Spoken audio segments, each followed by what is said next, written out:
afternoon, everyone. Good afternoon. Good to see you here. We are going to be doing some review in just a few moments, but a lot of times there are helps that you can get that will help you along in class. I don't recommend a lot of them because it can do more harm than good, but Brother Tim shared something with me recently that I really liked and could help you if you're interested, and I want him to talk to the class for just a moment. I don't have a penny in this now, so don't misunderstand. It's just something to help you. I was trying to study the vocabulary, and I found this app. It's called Basics of Biblical Greek. It does cost $20 on the App Store, but it actually has, you can align it with our grammar. So, how you say his name? Machen. And you can put in there chapter 1, and it'll give you just the chapter 1 vocabulary, and it brings it up like this right here, so you can answer it, and it'll bring up the answer, and you can go English to Greek or Greek to English, and it aligns exactly with our book. You can do a little quiz mode. It helped me to learn the vocabulary, so I was telling him about it. He asked me to share with you I guys. thought you might want to know about it, and if you would like that, I can get with Tim during the break or after class. I'm sure he'd be glad to help you. Okay. All right, Shanate, Kitty, Tikanate.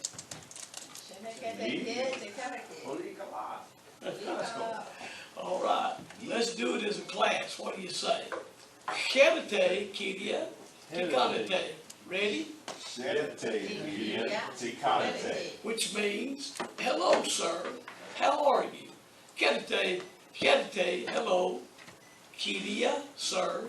Tikanate is actually, T is what, Kanate is doing, but that's the way they say, hello, how are you doing, or what are you doing? Now, normally, the Greek student would respond by saying, Emi, Poli, Kala, Efkaristo.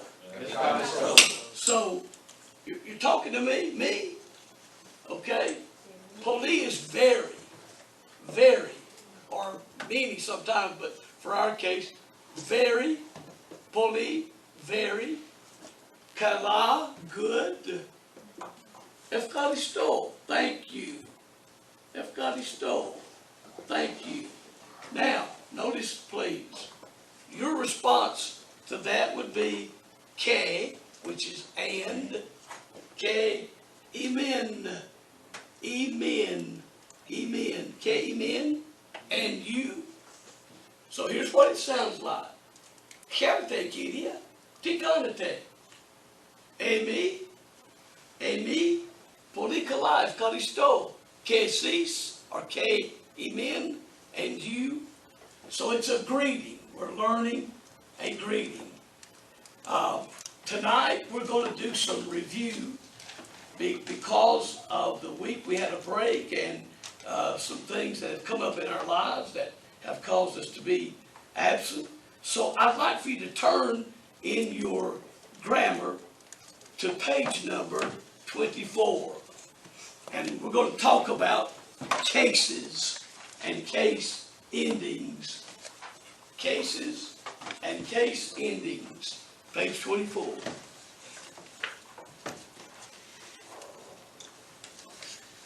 Now, I hope to get us at least halfway through the book. That'll be chapter 17, and that will be introducing you to the third declension. We're already in the second, but there's a lot of ground between the second and the third. That will give you more than you normally get in basic Greek. And so, if we want to, if you want to pick up again, take Greek 2 probably the next summer, or if there's enough demand, maybe even offer it before then. But as you can see, New Testament Greek needs to be the only class you take, unless you're a genius. You may be, I don't know, but it demands a lot of commitment. So I hope to get us through the third declension. Now, on page 24, I want you to notice, and Mr. Metzger, a great Greek scholar, tells us that there's only 5 cases in Greek. And for all practical purposes, we're going to go with that. I might just put a bug in your ear, however. According to some other scholars, there are actually 8 cases in the Indo-Germanic languages, which Greek is one of them. All we're going to learn is 5. And during this course, normally in basic Greek, you don't really learn a lot about the cases. You just learn the case endings. But I want you to know why. Why is this the nominative case? Or what does the genitive case mean? What about the accusative case? What is that? So it's going to slow us down a little bit in our learning of the Greek language. So on page 24, if you look at number 31 with me, number 31, the declension of anthropos. Oh, anthropos, when you see the masculine article there, oh, it means the. Without that, it's just a man. But you see the O, anthropos there. All right, that means the man. The declension is as follows. Now notice the stress. You remember what stress is? It's emphasis upon a vowel or a syllable. So notice there are 5. The first one is NOM, which stands for nominative. The second one, GEN, which stands for genitive. The third one is the AT, which stands for dative. ACC, which stands for accusative. And VOC, which stands for vocative. Everybody see that? Is there anybody that doesn't see it? Okay, look right over to the right of the page. You have the plural form. We've got singular and plural. Now, notice please that a lot of times the nominative and vocative ending will be the same. Occasionally, the accusative ending will be the same. Now, here's how I learned the ending. I made a little jingle out of it. Remember the declension of luo? O, east, e, amineti, usi. Remember that? You do the same thing with these case endings. Look at the ending. The first one is anthropos. So that's us. Os or us, either one be all right. Anthropos. Os, u, look at genitive. U, o. Os, u, o. On, e. Os, u, on. Os, u, o. On, e. Os, u, on, o. On, e. Make a little jingle out of it in your mind so that you can remember it. Okay? Then look at the plural form. E, anthropy, e, on, is, us. E, on, is, us. And that's easier to learn than the first part. But just, you're going to need to know these because it'll help you in your translation. So, try to memorize them if you don't already know them. Os, u, o, on, e. E, on, is, us. And that's the nominative through the vocative. You say E on? Pardon? For the plural. What did you say again? Okay, you want me to go over them again? Would you please? Yes, ma'am. Thank you. The nominative case is os. Genitive is u. See the endings? U. Uh-huh. Dative is o. Accusative is on. On. Vocative is simply e. Then if you go to the right side, the nominative and vocative, as I told you, sometimes are the same. You have E. Omicron iota is a what? Diphthong, pronounced E. Anthropy, the genitive, anthropon, O-O-N, on, anthropon, and then the dative, anthropis, and then the accusative, anthropos. So it's men, of men, to or for men, and just simply men. Go back to the singular. Anthropos doesn't mean the man, it simply means a man. In the genitive, anthropo means of a man. I received lessons of a man, or I received lessons about, of, or from. Those words are interchangeable. But notice in the dative, anthropo, to or for a man. Anthropon, the accusative, is just a man. So what do you see about the nominative and accusative? One is for you, the other one is. Although the endings are different, Yeah. the meaning is the same. You see, nominative, a man, accusative, a man. Right? Okay. And then the vocative is just simply man. All right, you need to practice those and really, really know them, because they'll help you in your translation. Okay, let's look at number the vocabulary words on page 29. Page 29, lesson 5. Now you remember we've been studying the second declension. Now we're going to study the first declension, and the question might be, well, why? Why didn't they put the first declension first? Well, it's because it's not used as much as the second declension. I believe, however, if I'd have written this grammar, I would have put this one first, because it's not used as much, and then went to the second. However, I didn't write it, and this is Mr. Grayson's book, and he does a fine job. Notice, if you will, lesson 5, the first declension, vocabulary. We're going to be noticing the feminine eta, or E. The first one is, now I'll pronounce the word that I want you to pronounce it as a class. Aletheia. Aletheia. Truth. Truth. E aletheia. E aletheia. What does that E mean to you? It's feminine. It's feminine. And we'll repeat it again in a few moments, but oito is the three genders. Okay? Look at the second one. Vasilia. Vasilia. A kingdom.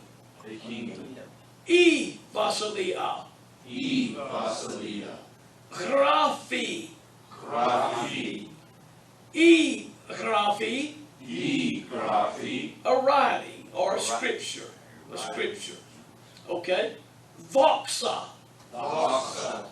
Glory. Glory. Edoxa. Edoxa. All right, that means glory. Now this one was difficult for me. It may not be for you. But the epsilon iota is simply pronounced E. So it's Irene. Irene. Very good. Irene Irene. means peace. Peace. And I told you this word, Irene, means to be set at one again. When a person is unsaved, his sin has separated him from God. When he becomes born again, he is set at one again, and that's peace. Irene, peace. Okay. Notice the next word, ecclesia. Ecclesia. Ecclesia, Ecclesia, a church. Church. Indoli, Indoli, Indoli, a commandment. All right. You know what the E is, so I'm not going to go on with that. Zoe, Zoe, life. life. Notice this word. Emera. Emera, You have to roll that roll. Emera. Emera, But what you'll see as we continue reading the Greek text, when it's in a sentence, it won't be emera, it'll be semera. Semera. That's just for your information. You'll find it and you'll see it a little later on. But it means a day. Cardia Cardia, means heart. Paravoli. Paravoli, Paravoli. Paravoli, A parable. And sometimes when I'm teaching, I'll break the word down. The first part of that word is para, which means beside. Voli is where we get our word ball. It means to throw. So a parable, paravoli, is to throw down beside. That's what Jesus did. He'd throw a story or a parable down beside a situation and let the people that was around him look at what he was saying and find themselves in it. A parable. Phony, Phony, a voice. Psyche, Psyche, a soul or a life. Order, Ora, an hour. So, study the vocabulary words if you don't already know them, and practice them until they become just part of you. Now, get your Greek text. We're going to do some reading. John chapter 1 in your Greek text. Then we'll come back to our grammar in just a moment. Just a few moments. Evangelion kata ionis. The gospel kata according to John. Everybody have your Greek text?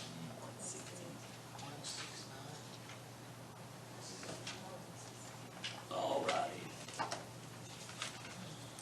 Now, heretofore I've been pronouncing every letter and then the word. We're at a point now to where I believe I can just pronounce the word, you recognize the letters. The reason I would say every letter was to help you learn the alphabet. You should know the alphabet by now.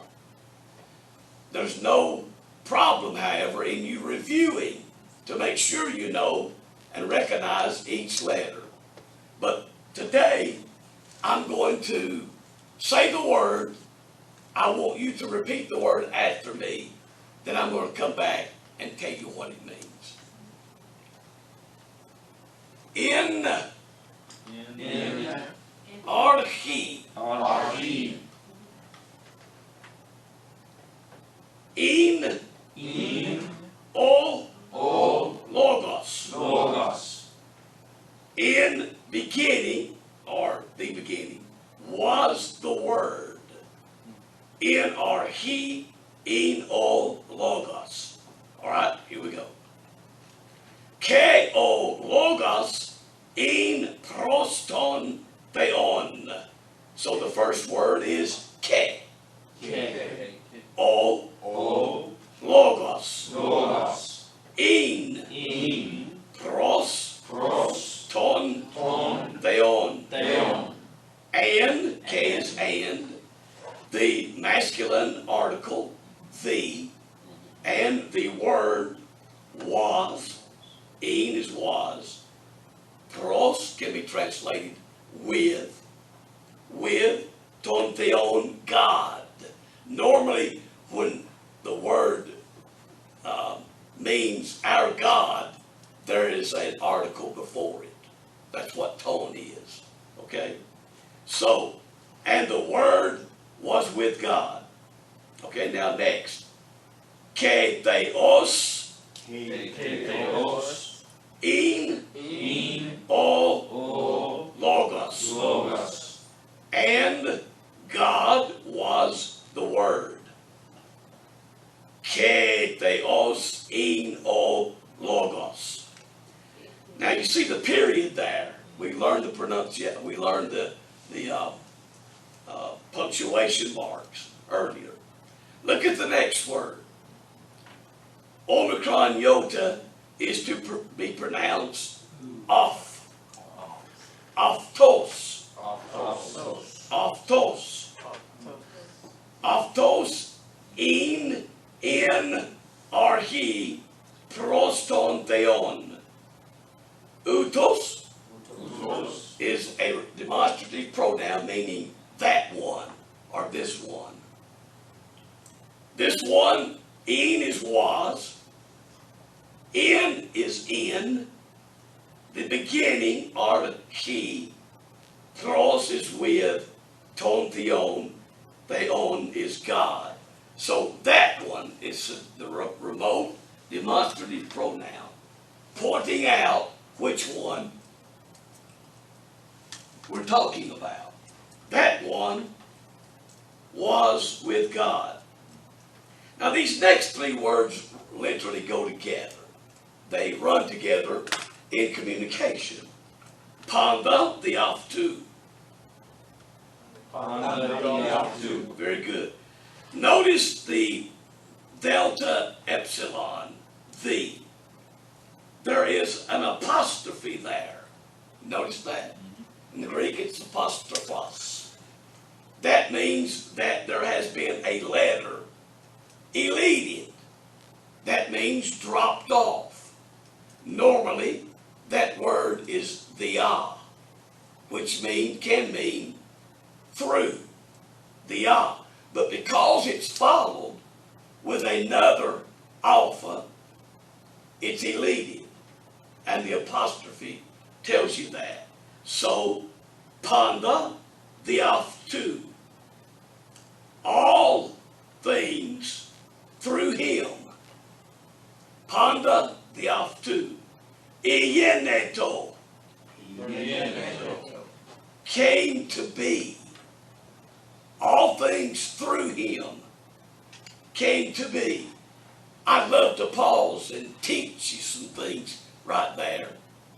We think of the creation simply being made by God the Father. But according to John, there was nothing made that wasn't made through Christ, through him. That means that he is the intermediate agency through which all things came into being. And by the way, all things consist. Don't we have a wonderful Christ? Amen. So, panda theoptu, all things through him, iyeneto, came to be. Ke, horis, aftu, iyeneto, ude, in, o, yegonin. All right, let's go back now for a literal translation. Ke is and, horis is without, aftu is him, iyeneto came to be, and without him came to be, ude, nothing, ude, and without him nothing, or not, either way, not. Now notice the word epsilon me.